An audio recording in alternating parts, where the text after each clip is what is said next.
a lot of time you go into a store and you buy a 12-pack of our beer. It was brought in there in the morning. I mean, it's as fresh as it can get.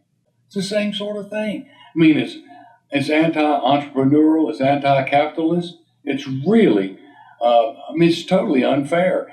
Maybe at one time it served a purpose, but since the 1930s, you've heard people in this state say, we got to change the tax law since it's been like that since the 1930s. Why don't we change the distribution law? If you want to do it, if it worked for us, if it was the right idea for us, we would do it. North Carolina has become one of the fastest growing markets for craft beer, making it a must-stop destination for beer lovers.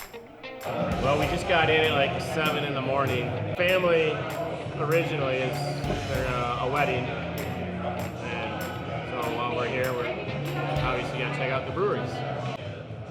2 for 2 so far. So far, so good. So far, yeah. And it's not only the number of breweries that brings people here, but knowing that they're supporting local every time they fill their glass.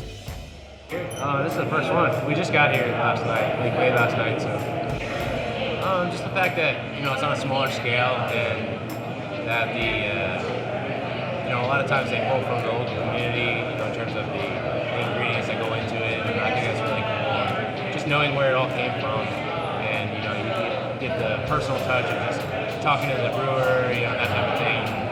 It's like an art. I think for me it's supporting local business and getting to know your local businesses and your home and your community, and it's kind of a place for people to gather as far as community too.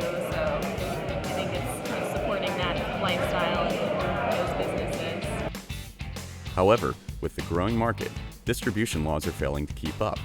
Currently, breweries are only allowed to distribute their product if they remain under a 25,000 barrel cap. The way it is now, the law says when you reach 25,000 barrels that you have to turn everything back to the first barrel over to a wholesaler. There are a lot of problems with doing that. First of all, to get the distribution, they would have our product, but they may have 700 or 800 SKUs or shopkeeping units of beer. They don't really care whether they sell yours or his or somebody else's beer because we're getting 20 to 40% anyway. What difference does it make? What happens when you reach the 25,000 barrel limit? We would lose control, first of all, of our sales. So I know people, and you really lose control. You lose control of your product quality, you lose control of your service, and it costs you a hell of a lot of money, 20, 40%. One other thing that doesn't come out is we have, as I said, some 20 to 30 salesmen here. They'll all lose their jobs. If you're a wholesaler and you're going to someone's bar, you're not going to send 2 trucks there. You only need 1, so you're either going to lose one of your employees or one of ours. And we have really great people, and I don't want to see anybody lose their job.